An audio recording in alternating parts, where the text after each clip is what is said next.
Hello everyone, welcome back to our platform UPSI Decode. Good morning to all and I hope you are well and you are doing really well. तो UPSI 2025 की जो daily study target series है जो कि हमारे 90 days challenges में हम syllabus complete कर रहे हैं विद PYQ और साथ में नोट्स प्रिपेयर कर रहे हैं PYQ बेस्ड।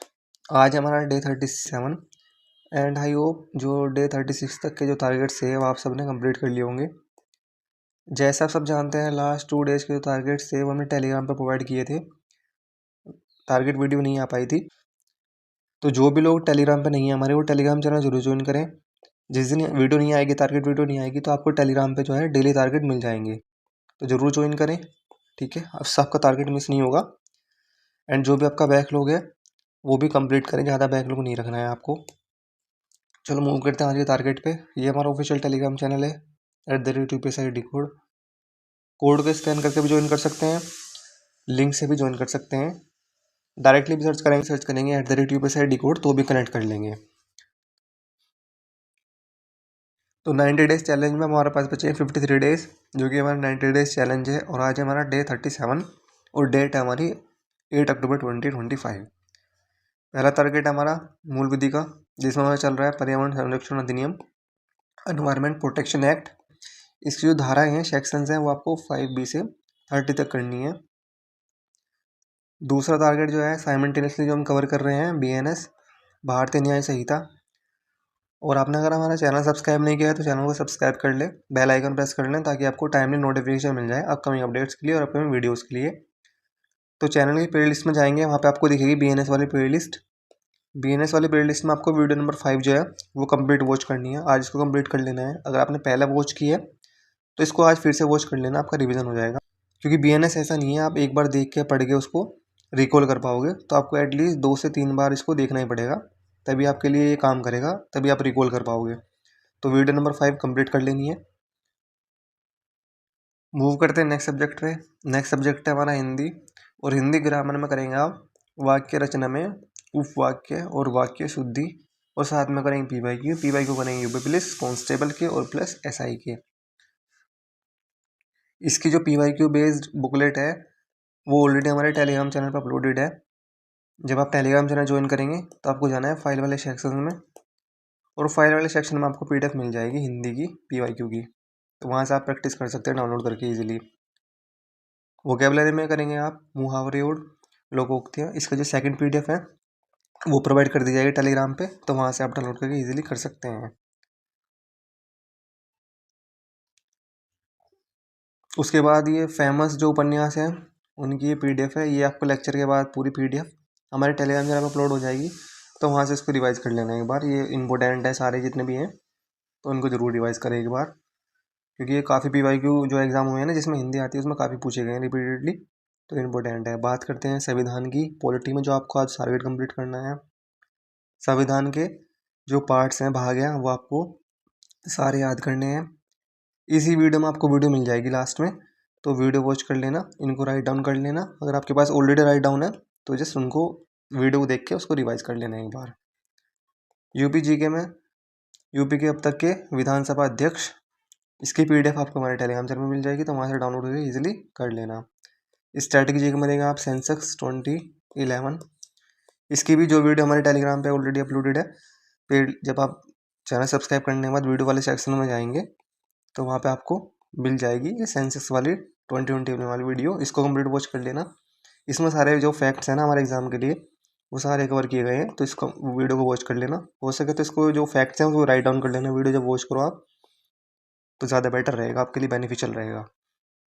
मूव करते हैं नेक्स्ट सेक्शन पे। नेक्स्ट सेक्शन जो हमारा वो है मैथ्स। तो मैथ्स में करना है आपको समांतर श्रेणी गुणोत्तर, इसमें आप करेंगे AP और GP विद PYQs। यहाँ से आपको 1 से 2 क्वेश्चन देखने को मिलेंगे अपने एग्जाम में UPSI में, इम्पोर्टेंट है तो इसको अच्छे से कर लेना है। रीजनिंग में स्टार्ट करेंगे आज हम सिमिलैरिटी, ये भी इंपॉर्टेंट टॉपिक है। यहाँ से आपको 2 से 3 क्वेश्चन डेफिनेटली देखने को मिलेंगे UPSI एग्जाम में। अगर आप PYQ देखेंगे UPSI की तो आपको इजीली कनेक्ट कर लेंगे कि यार इस टॉपिक से कितने क्वेश्चन आए हैं, तो इंपॉर्टेंट टॉपिक है, तो आज सिमिलैरिटी कवर करेंगे हम, साथ में PYQs आज UPSI के देखना। और फिर जो कल आप सेकेंड इसके टाइप्स करोगे तो वहाँ पे आप फिर SSC के भी ले सकते हो, और साथ में NTPC के जो रिसेंट एग्जाम हुए हैं उनके भी कर सकते हो। और इसकी जो PDF है मैंने SSC और NTPC वाली PYQ बेस्ड रीजनिंग की और मैथ्स की दोनों की हमारा जो ऑफिशियल टेलीग्राम चैनल है वहाँ पे ऑलरेडी अपलोड की हुई है, तो वहाँ से डाउनलोड करके आप इजीली प्रैक्टिस कर सकते हैं। उसके साथ में ये आपको जो वर्ड्स हैं वोकैबुलरी की इसकी PDF भी आपको ये हमारे टेलीग्राम चैनल में मिल जाएगी।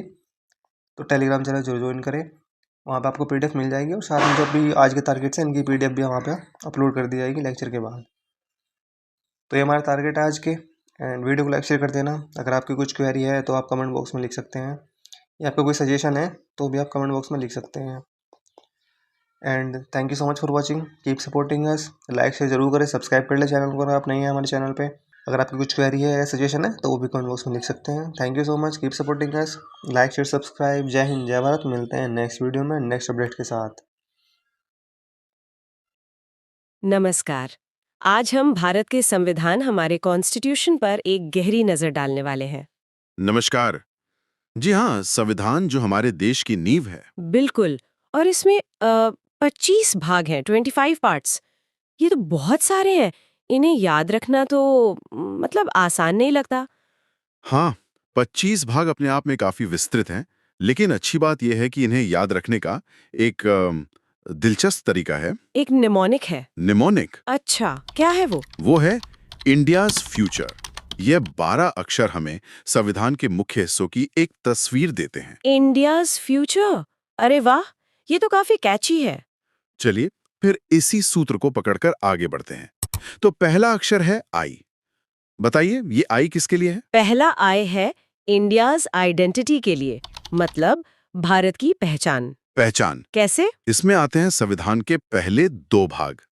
पार्ट 1 जो बताता है यूनियन एंड इट्स टेरिटरीज, यानी हमारा संघ और उसके राज्य क्षेत्र कौन से हैं, भारत क्या है, उसकी सीमाएं क्या हैं। ठीक है। भारत का नक्शा एक तरह से। हाँ, कह सकते हैं। और फिर है पार्ट 2 जो बताता है सिटीजनशिप, यानी नागरिकता के बारे में। कौन इस देश का नागरिक है, कैसे नागरिकता मिलती है या जा सकती है। अच्छा, तो पहला आए हो गया देश और उसके नागरिक, यानी पहचान। पार्ट 1 एंड 2 समझ गई। बिल्कुल, ये एकदम फाउंडेशनल चीजें हैं। सही कहा। अब आते हैं अगले अक्षर एन पर। इंडियाज में एन, ये क्या दर्शाता है? एन है नेचुरल राइट्स एंड ड्यूटीज के लिए, नैसर्गिक अधिकार और कर्तव्य। ये बहुत ही महत्वपूर्ण हिस्सा है संविधान का। अधिकार और कर्तव्य दोनों। कौन कौन से पार्ट्स है इसमें? इसमें 3 प्रमुख भाग आते हैं। सबसे पहले पार्ट 3 जो हमारे फंडामेंटल राइट्स यानी मौलिक अधिकारों की गारंटी देता है। फंडामेंटल राइट्स, जैसे समानता का अधिकार, बोलने की आजादी। जी हाँ, बिल्कुल। Right to equality, right to freedom, शोषण के विरुद्ध अधिकार, धार्मिक स्वतंत्रता, ये सब। ये वो अधिकार हैं जो हर नागरिक को मिले हैं और जिन्हें सामान्य परिस्थितियों में छीना नहीं जा सकता। बहुत जरूरी। और पार्ट 3 के बाद? फिर आता है part 4 directive principles of state policy, DSP। राज्य नीति के निर्देशक सिद्धांत। Directive principles. ये क्या होते हैं? क्या ये भी राइट्स की तरह है? ये राइट्स की तरह एनफोर्सेबल नहीं है, मतलब आप इन्हें लेकर कोर्ट नहीं जा सकते। पर ये सरकारों के लिए एक तरह के निर्देश हैं कि कानून और नीतियां बनाते समय किन आदर्शों का ध्यान रखना चाहिए, जैसे समान काम के लिए समान वेतन, पर्यावरण की रक्षा, ग्राम पंचायतों का संगठन। अच्छा, तो ये सरकारों के लिए एक गाइडलाइन की तरह है। ठीक है। और तीसरा भाग कौन सा था एन में? वो है पार्ट 4A फंडामेंटल ड्यूटीज, मौलिक कर्तव्य। ये बाद में जोड़ा गया था। कर्तव्य जैसे? जैसे संविधान का पालन करना, राष्ट्रीय ध्वज और राष्ट्रगान का आदर करना, देश की संप्रभुता, एकता और अखंडता की रक्षा करना, भाईचारे को बढ़ावा देना, सार्वजनिक संपत्ति को सुरक्षित रखना। तो जहां पार्ट 3 अधिकार देता है, पार्ट 4A नागरिकों की जिम्मेदारियां बताता है। तो एन में अधिकार भी, सरकारों के लिए निर्देश भी और नागरिकों के कर्तव्य भी। पार्ट 3, 4 और 4A पूरा संतुलन। बहुत खूब। चलिए आगे बढ़ते हैं। इंडिया के एस में डी। डी का क्या मतलब है? डी खड़ा है डेमोक्रेटिक फ्रेमवर्क के लिए, लोकतांत्रिक ढांचा, मतलब हमारा शासन तंत्र कैसे काम करता है। अच्छा, इसमें सरकारों की बात होगी फिर? हाँ बिल्कुल। इसमें 2 मुख्य भाग हैं। पार्ट 5 है द यूनियन, यानी संघ सरकार के बारे में। इसमें राष्ट्रपति, उपराष्ट्रपति, प्रधानमंत्री, मंत्रिपरिषद, संसद, Lok Sabha, Rajya Sabha, supreme court, CAG, इन सब के बारे में प्रावधान है। यानी पूरी केंद्र सरकार का स्ट्रक्चर और कामकाज। सही। और फिर है पार्ट 6, द स्टेट्स, यानी राज्य सरकारें। इसमें राज्यों के राज्यपाल, मुख्यमंत्री, राज्य विधानमंडल, विधानसभा, विधान परिषद, हाई कोर्ट्स, अधीनस्थ न्यायालय, इन सब का वर्णन है। अच्छा, तो डी यानी डेमोक्रेटिक फ्रेमवर्क में पार्ट 5 केंद्र सरकार और पार्ट 6 राज्य सरकार, ये हमारे फेडरल स्ट्रक्चर को दिखाता है। बिल्कुल शक्तियों का विभाजन केंद्र और राज्यों के बीच। ठीक है। अब निमोनिक में फिर से आई आता है, INDS का आई। ये दूसरा आई किसके लिए है? ये आई है इंडिपेंडेंट टेरिटरीज के लिए, पर यहाँ मतलब है यूनियन टेरिटरीज, केंद्र शासित प्रदेश। Union territories. हाँ, इसके लिए पार्ट 8। इसमें बताया गया है कि यूनियन टेरिटरीज का प्रशासन कैसे चलेगा। ये वो क्षेत्र हैं जो सीधे केंद्र सरकार के अधीन होते हैं, जैसे दिल्ली, पुडुचेरी, अंडमान निकोबार, लद्दाख। जी हाँ, वही सब। इनका प्रशासन राज्यों से अलग होता है, ज्यादातर सीधे केंद्र के नियंत्रण में। तो ये दूसरा आई हुआ पार्ट 8 यूनियन टेरिटरीज। समझ गई। पहले आई ने देश और नागरिक बताया, पार्ट 1 और 2। दूसरे आई ने केंद्र शासित प्रदेश, पार्ट 8। ठीक है। अब आता है ए, INDS का ए। इसका क्या अर्थ है? ए का मतलब है आम आदमी का वर्नेंस, आम आदमी का शासन। ये लोकतंत्र को बिल्कुल जमीनी स्तर पर ले जाता है। जमीनी स्तर पर मतलब पंचायतें और नगर पालिकाएं। बिल्कुल सही। इसमें 3 भाग हैं। पार्ट 9 है द पंचायत्स, गांव में स्थानीय स्वशासन के लिए। 73rd अमेंडमेंट वाला। जी हाँ, वही। फिर है पार्ट 9A द म्युनिसिपैलिटीज, शहरों के लिए स्थानीय स्वशासन, जिसे 74th अमेंडमेंट से जोड़ा गया। नगर निगम, नगर पालिका परिषद, नगर पंचायतें, वो सब। हाँ जी। और तीसरा है part 9B the cooperative societies, सहकारी समितियां। ये भी स्थानीय स्तर पर आर्थिक और सामाजिक विकास का एक महत्वपूर्ण जरिया है। अच्छा, तो ए यानी आम आदमी गवर्नेंस में आ गए पार्ट 9 पंचायतें, पार्ट 9A नगर पालिकाएं और पार्ट 9B सहकारी समितियां। Grass root democracy. बिल्कुल, लोकतंत्र की जड़ें। बेहतरीन। अब इंडियाज का आखिरी अक्षर एस, ये किस बारे में है? एस है शेड्यूल्ड एरियाज एंड रिलेशंस के लिए, अनुसूचित क्षेत्र और संबंध। शेड्यूल्ड एरियाज मतलब आदिवासी इलाके? हाँ, इसमें पहला है part 10 the scheduled and tribal areas. ये उन क्षेत्रों के प्रशासन के बारे में विशेष प्रावधान करता है जहां अनुसूचित जनजातियां रहती हैं, ताकि उनके हितों की रक्षा हो सके। ठीक है, ये जरूरी है। और रिलेशंस, किस तरह के रिलेशंस? ये बहुत ही महत्वपूर्ण है। पार्ट 11 है relations between the union and the states, केंद्र राज्य संबंध। सेंटर स्टेट रिलेशंस, ये तो बहुत सुना है। इसमें क्या आता है? इसमें विधायी, लेजिस्लेटिव, प्रशासनिक, एडमिनिस्ट्रेटिव और वित्तीय संबंधों का पूरा ढांचा है। कौन किस विषय पे कानून बना सकता है, lists, union list, state list, concurrent list, प्रशासन कैसे चलेगा, टैक्स का बंटवारा कैसे होगा, ये सब इसमें तय किया गया है। अच्छा, तो ये संघवाद की रीढ़ है एक तरह से। पार्ट 10 शेड्यूल्ड ट्राइबल एरियाज और पार्ट 11 सेंटर स्टेट रिलेशंस। ये हुआ एस। जी। तो ये हो गया इंडियाज। अब आते हैं फ्यूचर पे। पहला अक्षर एफ। ये तो शायद आसान है, फाइनेंस। बिल्कुल सही पकड़ा। एफ है फाइनेंस, प्रॉपर्टी, कॉन्ट्रैक्ट्स और सूट्स के लिए। वित्त, संपत्ति, अनुबंध और वाद। इसमें आता है पार्ट 12। पार्ट 12, अच्छा। इसमें क्या क्या चीजें शामिल हैं? इसमें देश के फाइनेंस से जुड़ी सारी महत्वपूर्ण बातें हैं, जैसे टैक्स लगाना और इकट्ठा करना, भारत की संचित निधि, कंसोलिडेटेड फंड, आकस्मिकता निधि, कंटिंजेंसी फंड, लोक लेखा, पब्लिक अकाउंट, केंद्र और राज्यों के बीच राजस्व का वितरण, फाइनेंस कमीशन, वित्त आयोग का गठन, सरकारी उधार लेना, संपत्ति का अधिकार, जो अब मौलिक अधिकार नहीं पर कानूनी अधिकार है, अनुबंध और वाद। बाप रे, मतलब पैसे रुपए से जुड़ा सारा हिसाब किताब इसी में है। Part 12 finance. हाँ, देश चलाने के लिए ये सब बहुत जरूरी है। बिल्कुल। अब फ्यूचर में यूनियन सर्विसेज एंड ट्रिब्यूनल्स के लिए, संघ सेवाएं और न्यायाधिकरण। सर्विसेज मतलब सरकारी नौकरियां, IAS, IPS। हाँ, वही। पार्ट 14 है services under the union and the states. इसमें अखिल भारतीय सेवाएं, ऑल इंडिया सर्विसेज, केंद्रीय सेवाएं, सेंट्रल सर्विसेज, राज्य सेवाएं, स्टेट सर्विसेज, लोक सेवा आयोग, public service commissions, UPSC, state PSCs, इन सब के बारे में नियम है, जो सरकार का पूरा प्रशासनिक ढांचा चलाते हैं। जी। और इसी यू में एक और भाग है पार्ट 14A ट्राइब्यूनल्स, यानी न्यायाधिकरण। ट्राइब्यूनल्स, ये क्या होते हैं? Special courts? हाँ, एक तरह से ये कुछ खास तरह के मामलों के जल्दी निपटारे के लिए बनाए जाते हैं, जैसे प्रशासनिक मामले, एडमिनिस्ट्रेटिव ट्राइब्यूनल्स, टैक्स से जुड़े मामले, पर्यावरण के मामले। ये सामान्य अदालतों का बोझ कम करते हैं। अच्छा, तो यू में आ गए पार्ट 14 सर्विसेज और पार्ट 14A ट्राइब्यूनल्स, प्रशासन और विवाद समाधान। बिल्कुल। ठीक है। फ्यूचर में अगला अक्षर है टी। हाँ, ये किस चीज का प्रतीक है? टी है trust in elections and equality, चुनाव और समानता में विश्वास। चुनाव, ये तो लोकतंत्र का आधार है। बिल्कुल। पार्ट 15 है इलेक्शंस यानी निर्वाचन। इसमें चुनाव आयोग, इलेक्शन कमीशन की स्वतंत्रता, चुनावों का अधीक्षण, निर्देशन और नियंत्रण, मतदाता सूची तैयार करना, वयस्क मताधिकार यूनिवर्सल अडल्ट सफरेज, इन सबका जिक्र है। ताकि चुनाव निष्पक्ष हो। जी हाँ। और इसी टी में दूसरा पहलू है इक्वालिटी का, जो दिखता है पार्ट 16 में। Special provisions relating to certain classes, कुछ वर्गों के लिए विशेष प्रावधान। स्पेशल प्रोविजंस किन वर्गों के लिए? इसमें लोकसभा और राज्य विधानसभाओं में अनुसूचित जातियों एससी और अनुसूचित जनजातियों एसटी के लिए सीटों के आरक्षण का प्रावधान है। साथ ही सेवाओं में और शैक्षिक संस्थानों में भी इन वर्गों के लिए और अन्य पिछड़ा वर्गों ओबीसी के लिए भी विशेष प्रावधानों की बात है। इसका उद्देश्य सामाजिक समानता लाना है। अच्छा, तो टी हुआ पार्ट 15 इलेक्शंस और पार्ट 16 स्पेशल प्रोविजंस, लोकतंत्र और समानता। हाँ जी। फ्यूचर में अब फिर से यू है।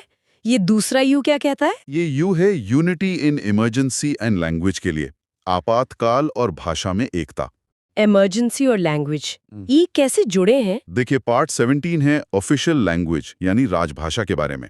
इसमें संघ की राजभाषा हिंदी, राज्यों की भाषाएं, सुप्रीम कोर्ट और हाई कोर्ट की भाषा और भाषाई अल्पसंख्यकों के हितों की रक्षा की बात है। अनेक भाषाओं के बावजूद देश की एकता बनाए रखना। हाँ, भारत में तो इतनी भाषाएं हैं। तो पार्ट 17 ऑफिशियल लैंग्वेज, ठीक है। और इमरजेंसी? वो है पार्ट 18 इमरजेंसी प्रोविजंस, आपातकालीन प्रावधान। इसमें 3 तरह के आपातकाल का जिक्र है। राष्ट्रीय आपातकाल, नेशनल इमरजेंसी, युद्ध या भारी आक्रमण या सशस्त्र विद्रोह की स्थिति में, राज्यों में संवैधानिक तंत्र विफल होने पर राष्ट्रपति शासन, प्रेसिडेंट्स रूल, और वित्तीय आपातकाल, फाइनेंशियल इमरजेंसी। अच्छा, ये संकट के समय के लिए है। जी, इनका उद्देश्य देश की संप्रभुता, एकता, अखंडता और सुरक्षा को बनाए रखना है असाधारण परिस्थितियों में। तो ये यू हुआ पार्ट 17 लैंग्वेज और पार्ट 18 इमरजेंसी। संकट में एकता और भाषाओं का सम्मान, समझ गई। अब फ्यूचर में बचा आर और ई। आर किसके लिए है? आर है रिफॉर्म्स एंड चेंजेस के लिए, सुधार और परिवर्तन। सुधार, कैसे सुधार? इसमें है पार्ट 19 मिसलेनियस यानी विविध प्रावधान। इसमें कुछ ऐसी बातें हैं जो कहीं और फिट नहीं होती, जैसे राष्ट्रपति और राज्यपालों का संरक्षण, संसद और विधानमंडलों की कार्यवाही की रिपोर्टिंग का संरक्षण आदि। अच्छा, मिसलेनियस। और चेंजेस? चेंजेस का मतलब है संविधान में बदलाव। ये है part 20 amendment of the constitution, संविधान का संशोधन। ये वो प्रक्रिया बताता है जिसके जरिए संसद संविधान में बदलाव कर सकती है। यही वो चीज है जो संविधान को एक लिविंग डॉक्यूमेंट बनाती है। बिल्कुल सही। समय और जरूरतों के हिसाब से संविधान को बदला जा सकता है इसी पार्ट 20 के तहत। तो आर हो गया पार्ट 19 मिसलेनियस और पार्ट 20 अमेंडमेंट, परिवर्तन की गुंजाइश। जी, और अब निमोनिक का बिल्कुल आखिरी अक्षर ई, फ्यूचर का ई, ये क्या है? ई है एंड एंड एक्सेप्शंस के लिए, अंत और अपवाद। अंत और अपवाद। हाँ, इसमें है part 21 temporary, transitional and special provisions, अस्थाई, संक्रमणकालीन और विशेष उपबंध। इसमें कुछ राज्यों के लिए विशेष प्रावधान हैं, जैसे पहले जम्मू कश्मीर के लिए था, या नागालैंड, असम, मणिपुर आदि के लिए, और कुछ अस्थायी नियम जो संविधान लागू होते समय जरूरी थे। अच्छा, मतलब कुछ खास या टेम्पररी अरेंजमेंट्स। जी, और फिर है आखिरी भाग part 22 short title commencement, authoritative text in Hindi and repeals, संक्षिप्त नाम प्रारंभ, हिंदी में प्राधिकृत पाठ और निरसन। ये तो बिल्कुल आखिरी की बातें हुई। हाँ, इसमें संविधान का नाम, द कॉन्स्टिट्यूशन ऑफ इंडिया, ये कब लागू हुआ, 26 जनवरी 1950। इसका हिंदी अनुवाद भी प्राधिकृत माना जाएगा और पुराने कानूनों का निरसन, जैसे गवर्नमेंट ऑफ इंडिया एक्ट 1935, ये सब बताया गया है। तो ये एक तरह से संविधान की क्लोजिंग है। पार्ट 21 टेम्पररी स्पेशल प्रोविजंस और पार्ट 22 शॉर्ट टाइटल वगैरह, बिल्कुल। And and exceptions. तो ये हुई हमारी पूरी यात्रा इंडियाज़ फ्यूचर के जरिए संविधान के 25 भागों का एक खाका। एक बार जल्दी से दोहरा लें। हाँ, क्यों नहीं। आइडेंटिटी पार्ट 1, 2 देश और नागरिक। N natural rights and duties part 3, 4, 4A अधिकार, निर्देश, कर्तव्य। डी डेमोक्रेटिक फ्रेमवर्क पार्ट 5, 6 केंद्र और राज्य सरकारें। आई इंडिपेंडेंट टेरिटरीज पार्ट 8 केंद्र शासित प्रदेश। ए आम आदमी गवर्नेंस पार्ट 9, 9A, 9B पंचायतें, नगरपालिकाएं, सहकारी समितियां। S scheduled areas in relations part 10, 11 अनुसूचित क्षेत्र और केंद्र राज्य संबंध। एफ फाइनेंस पार्ट 12 वित्त संपत्ति अनुबंध। U union services and tribunals part 14, 14A लोक सेवाएं और न्यायाधिकरण। T trust in elections and equality part 15, 16 चुनाव और विशेष प्रावधान। U unity in emergency and language part 17, 18 राजभाषा और आपातकाल। R reforms and changes part 19, 20 विविध और संशोधन। E end and exceptions part 21, 22 अस्थायी विशेष प्रावधान और अंतिम बातें। कमाल है, ये मेमोनिक वाकई बहुत मददगार है इन 25 भागों को याद रखने में। जी हाँ, ये एक अच्छा फ्रेमवर्क देता है समझने के लिए कि संविधान में क्या क्या है और कैसे ये सब मिलकर हमारे देश का आधार बनाते हैं। बिल्कुल, ये सिर्फ सेक्शंस नहीं है, ये हमारे राष्ट्र की आत्मा के अलग-अलग पहलू हैं। और जैसे आपने बताया पार्ट 20 के जरिए ये एक जीवित दस्तावेज भी है। हाँ, और यही बात इसे खास बनाती है। ये पत्थर की लकीर नहीं है, इसे भविष्य की जरूरतें देखकर बदला जा सकता है। तो ये सोचने वाली बात है कि आने वाली पीढ़ियां इस फ्यूचर को यानी हमारे संविधान के भविष्य को कैसे देखती हैं? क्या इसमें जोड़ना या बदलना चाहेंगी? ये एक बहुत गहरा और जरूरी सवाल है जिस पर हम सबको विचार करना चाहिए। सचमुच, इस बेहद जानकारी भरी और दिलचस्प चर्चा के लिए आपका बहुत बहुत धन्यवाद। मुझे भी बात करके बहुत अच्छा लगा। धन्यवाद।